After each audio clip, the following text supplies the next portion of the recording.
Hello everyone, this is Vrishali and welcome to the Power Electronics and Application series. So in this video we are going to learn the chopper configuration and class C chopper and class E chopper in detail.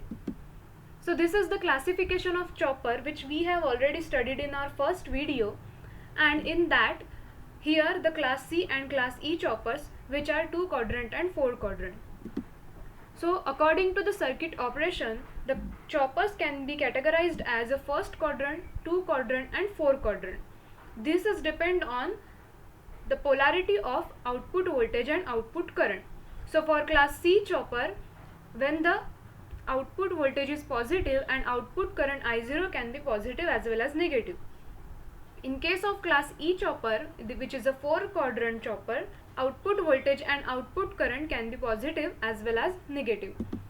So talking about the chopper configuration, these are the polarities of output voltage and output current. The choppers may be classified according to the number of quadrants of a E0 and I0 diagram in which they are capable of operating. So by various combination of connections, it is possible to realize any combination of output voltage and current polarity. Choppers, which gives the regenerative braking facility, are widely used compared to the systems without regenerative braking. So this is the classification of chopper 2 quadrant and 4 quadrant, in which in this video we are going to learn this class C chopper and class E chopper, and the class D chopper we will study in our next video. Now we will see the class C chopper first. So this is a block diagram for type C chopper circuit and E0 I0 characteristic, as it is a 2 quadrant. So here you can see the E0 I0 characteristic line between 2 quadrant. For some application like machine tool drives, a very smooth transition from driving to braking is essential. So this is the required drive is provided by connecting type A and type B chopper in parallel as shown over here.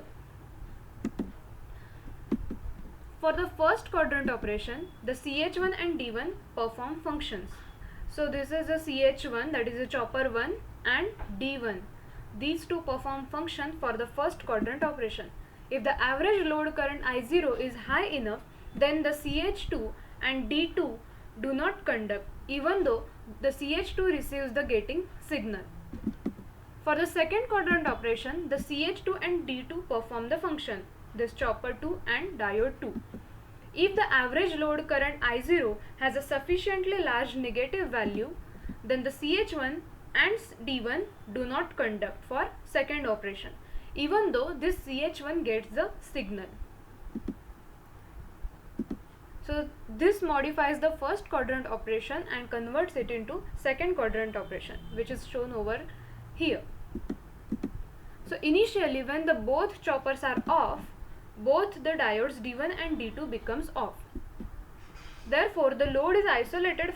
So at point P, the chopper CH1 triggered and it starts to conduct. The load current is I0 positive and load receives power from the supply. Therefore, the output voltage E0 will be equal to EDC during this, when the chopper CH1 and diode D2 conduct. At point Q, what will happen here? The CH1 turned off. Thus, the inductor L forces the load current to flow through the diode D1 till the value of L di by dt becomes equal to the back EMF EB. The load current becomes 0.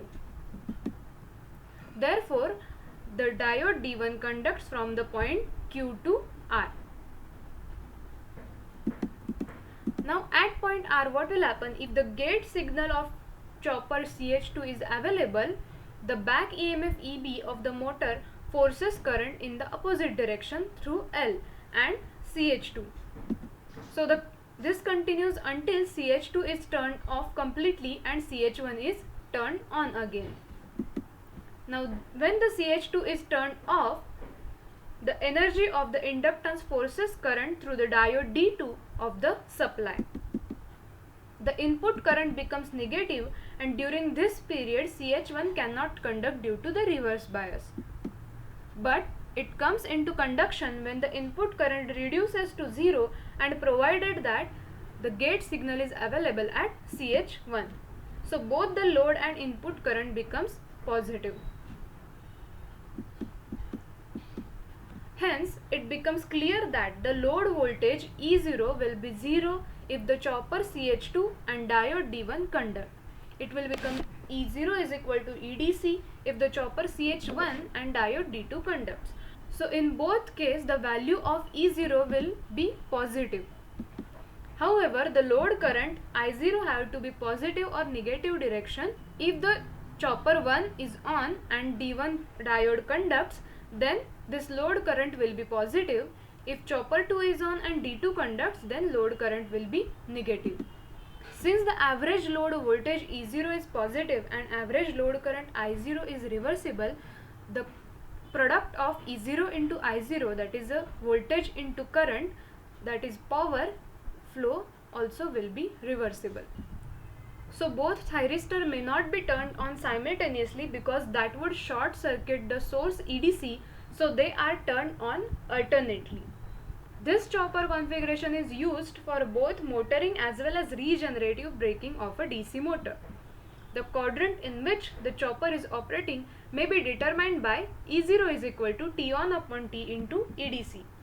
If the E0 is greater than the back voltage EB, then I0 will be greater than 0 and the resultant energy is delivered to the load, that is armature circuit.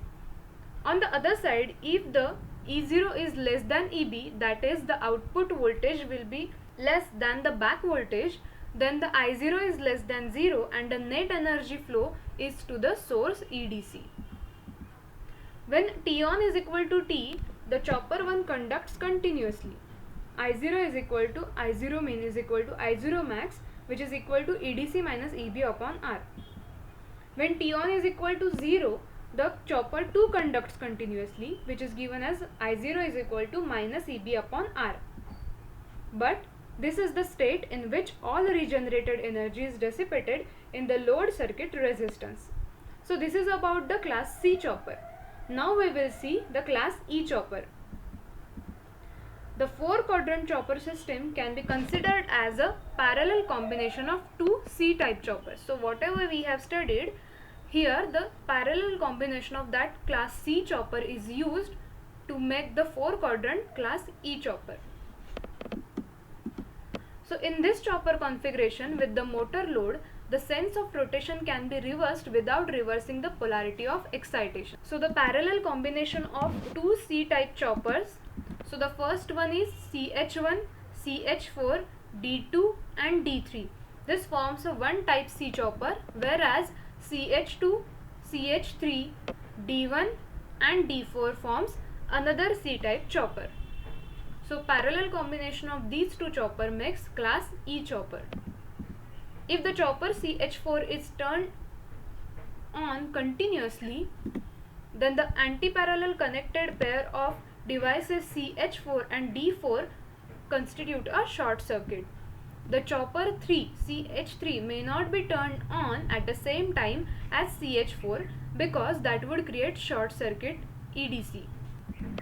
With the CH4 continuously turned on and CH3 always off, the operation of chopper CH1 and CH2 will make E0 positive and I0 reversible. So in this case, the operation is in the first and second quadrant.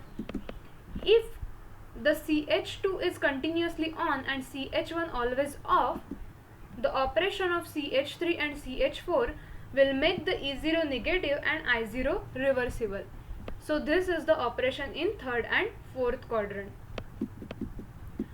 Now the chopper CH1 and CH4 on, the current flows through the path EDC plus, then CH1, load, CH4 and EDC minus in this way. So in this case E0 and I0 positive, it operates in first quadrant. If the chopper CH1 and CH4 are off, then the load current dissipates the energy through load, then D3, EDC plus, EDC minus, D2 and back to load in this way. So in this case E0 is negative and I0 is positive, so this is the fourth quadrant operation.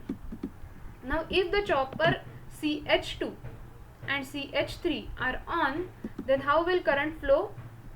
Through the path EDC plus, then CH3, through load CH2 and EDC minus.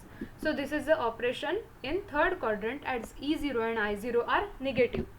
And if the chopper CH2 and CH3 are off, then current will flow, the load dissipates the energy through this load, then diode D1, EDC plus, EDC minus, D2 and back to load.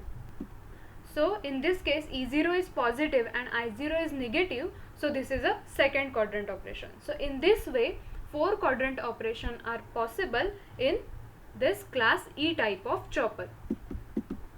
The chopper bridge CH1 to CH4 is the forward bridge which permits the energy flow from the source to load. The diode D1 and D4 is the reverse bridge which permits the energy flow from load to source. This chopper configuration can be used for the reversible regenerative DC drives. So thank you, stay home, stay safe and happy e-learning.